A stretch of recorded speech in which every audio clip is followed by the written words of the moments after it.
अस्सलाम वालेकुम प्यारे बच्चों। आज के इस वीडियो में सबसे पहले हम मसला देखेंगे बिमास काते खत के दरमियान जाविये का मसला। इस वीडियो में हम सिर्फ इस मसले का बयान समझ कर लेंगे। ठीक है, क्या दिया हुआ देखो, बयान इस तरह से है कि अगर किसी जाविये का रास दायरे पर हो, जाविये का रास कहां पर हो, दायरे पर हो, उसकी एक साख दायरे को मस करती हो। अब यहां पर तीन सूरतें हो सकती है। कितनी सूरतें हो सकती है? तीन सूरतें हो सकती है, एक हादा जाविये के लिए, एक कायमा जाविये के लिए और एक मुनफरजा जाविये के लिए। तो उस शर्त के मुताबिक ये तीनों शक्लें मैंने बनाया हूं कि जाविये की रास जो है वो दायरे पर है। यहाँ पर जाविया बी जाविया बन रहा है, यहाँ पर रास बी पर जाविया बन रहा है, यहाँ पर बी जो है रास बी पर क्या बन रहा है, जाविया बन रहा है।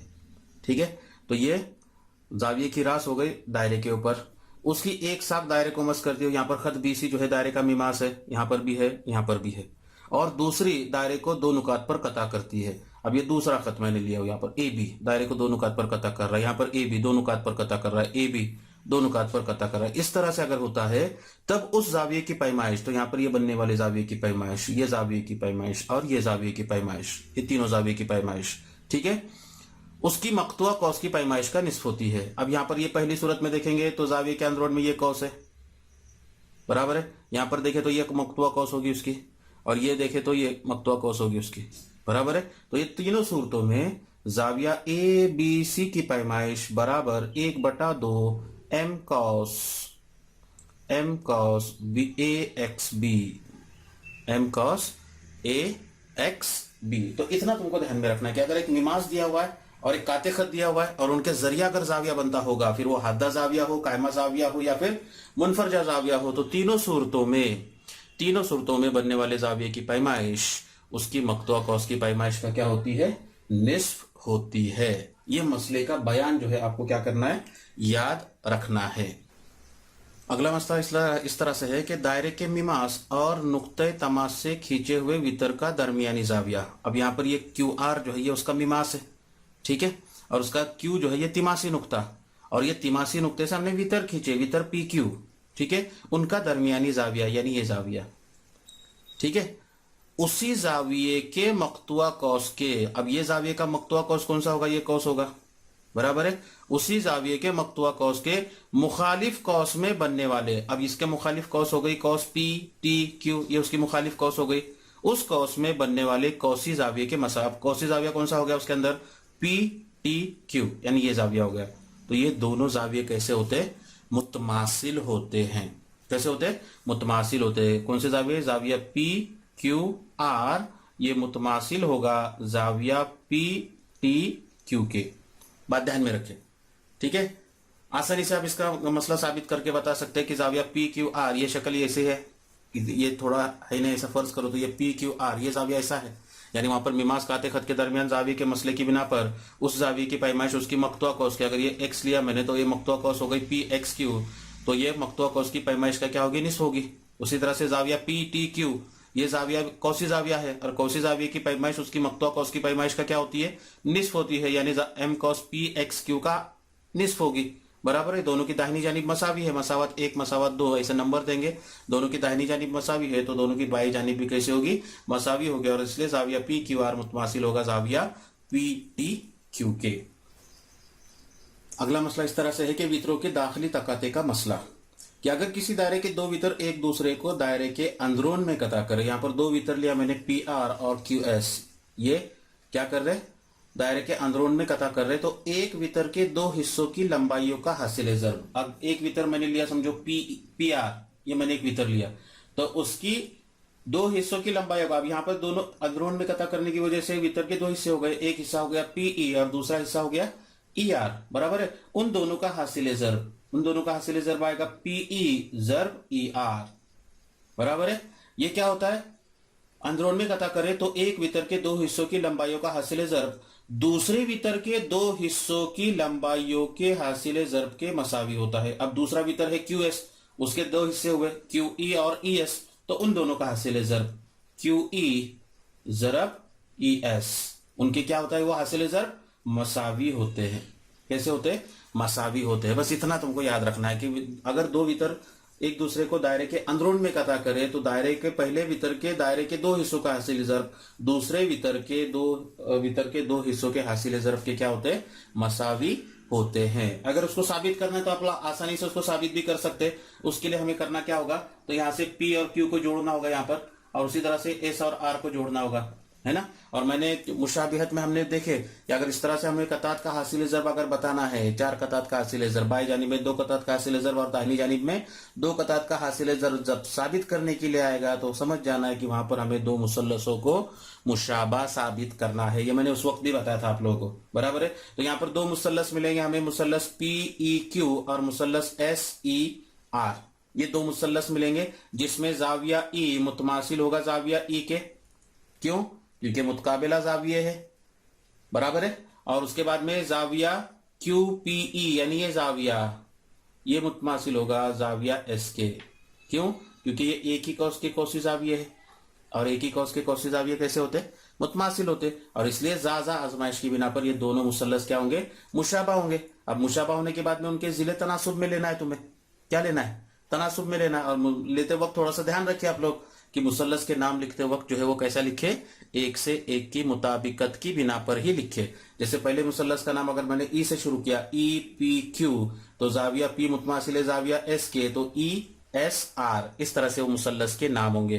तो वो हिसाब से फिर हमको कौन से जिले चाहिए वो तनासुब में ले लो, तिरछा ज़र्ब करो, तुमको जवाब मिल जाएगा। इसका सबूत जो है तुम्हारी किताब में तुमको मिल जाएगा, ठीक है।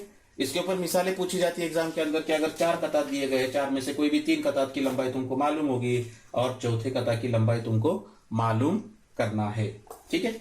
इसके बाद में अगला एक मसला है, अगला जो मसला है वो है वितरों के बैरूनी तकाते का मसला। ये दाखिली तकाते का मसला था, यानी अगर दाखिली तौर पर कता करे और अगर 2 वितर AB और CD है ना, इनको शामिल करने वाले खते तकाते एक दूसरे को अगर दायरे के बैरून में कता करे तब हमें मसावात मिलती है। AE ज़रब EB, यहाँ से A से E तक का फासला AE ज़रब EB, मसावात वही है।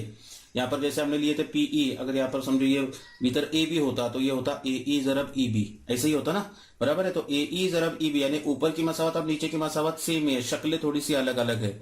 अक्सर बच्चे शक्ल की वजह से कंफ्यूज हो जाते हैं, और जब 2 वितरों की इस तरह की मिसाल एग्जाम के अंदर पूछी जाती है तो मसावत लेते हो तो कैसे लेते हो लोग, AB ज़रब BE ऐसा करते।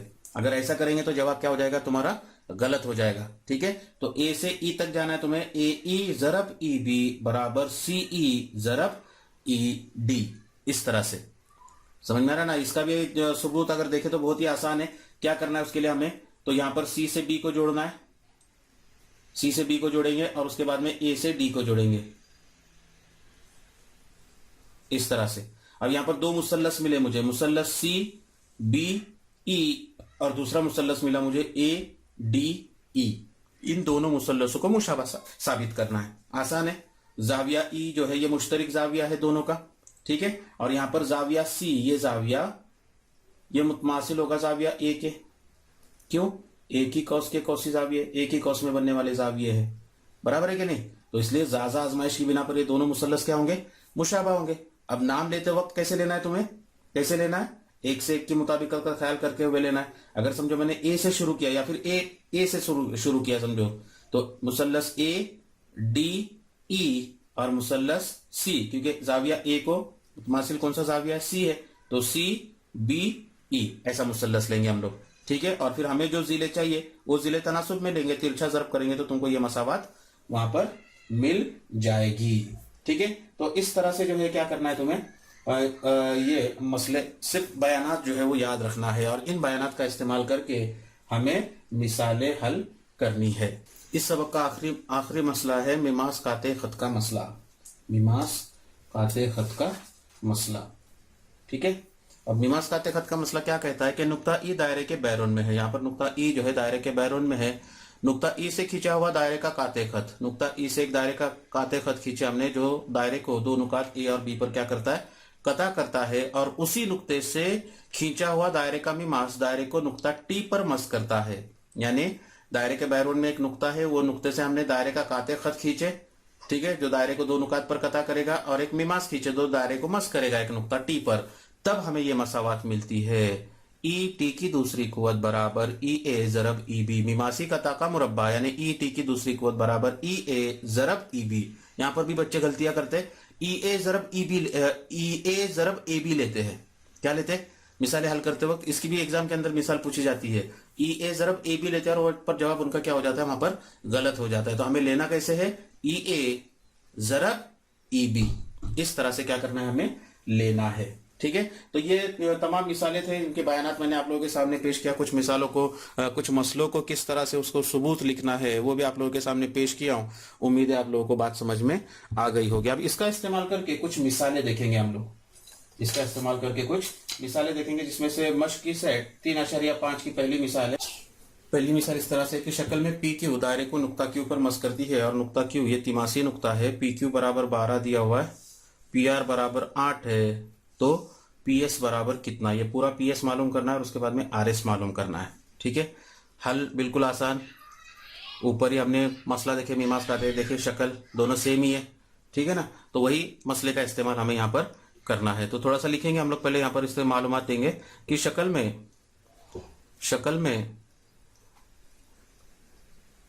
में कता पी क्यू मिमासी कता है,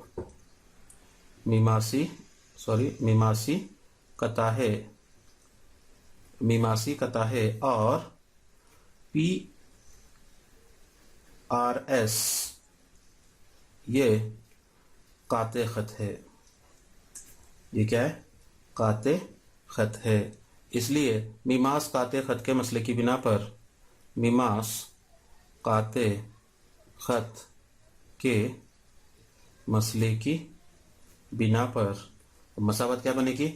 ई टी की दूसरी कुवत, ई टी की दूसरी कुवत यानी यहां पर बनेगी पी क्यू की दूसरी कुवत, पी क्यू की दूसरी कुवत बराबर क्या मिलेगा? ई ए ज़रब ई बी, ई ए ज़रब ई बी, तो यहां पर मिलेगा हमें पी आर ज़रब पी एस, तो वो होगा पी आर ज़रब पी एस। ठीक है, कीमतें रखेंगे। पी क्यू की कीमत हमको दी गई है 12 का मुरब्बा, पी आर की कीमत दी गई है 8 ज़रब पी एस। अब 12 का मुरब्बा यानी 12 ज़रब 12 लिख सकते हैं हम लोग, और 8 ज़रब में है, बाई जानिब में आएगा तो तकसीब में जाएगा, बराबर पी एस। ठीक है, 4 से मुख्तसर करें, 4 तिया 12,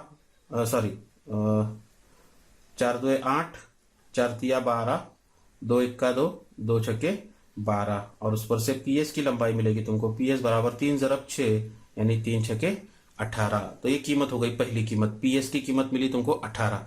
अब आर एस मालूम करना है, तो उसकी आर एस की कीमत इस तरह से मालूम करेंगे कि P dash R dash S, ये तीनों नुकात हम कती नुकात है, इसलिए पी एस बराबर पी आर जमा आर एस। उसमें पी एस की लंबाई है 18 बराबर पी आर की लंबाई कितनी दी गई है?